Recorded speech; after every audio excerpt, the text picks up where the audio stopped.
na ducha, ktorý je v tebe. Pretože keď sa spoliehaš na telo, telo ťa zradí.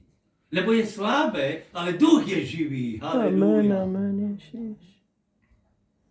Nikda telem nesnaž niečo robiť. Aj tá tréma je z tela. Není to z ducha.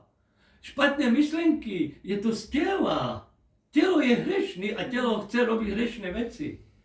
Ale duch je ten, ktorý Boh nám dal na pomoci. K čemu? Aby nás posilňoval, lebo on bojuje proti telu a telo proti duchu. A my keď sa rozhodneme a budem žiť duchovne a budem sa spoliehať na ducha, ktorého mi Boh sám zveril, dal do mňa ako dar, takže ja telo odmítnu. I když v tele žijú, ale ty dokážeš telo odmítnuť, lebo žijeme víc duchovne. Amen. Kresťan hovorí, Biblia, že kresťan má byť vedený Duchom Božím, tak tedy je správne, ako Biblia hovorí, je Božie dieťa. Božie dieťa nemôže byť vedený telesnosťou, alebo čím? Videním. Chodte vierou. Tak, vidíš, to Boh dal ty dva veci.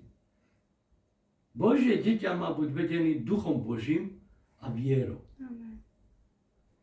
Bez jednoho, bez druhého si stracená ty a ja. My nemôžeme, blahoslavený je ten, ktorý nevidel. A uveril. Tak, a jak tomu pochopíme?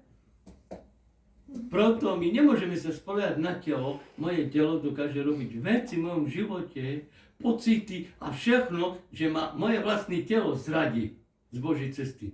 Utluče mne, zbije mne, moje vlastné telo mne zbije, zničí, že ja dokážu z Božej cesty odejít. Prečo? Lebo sa dám sa na telesnosť.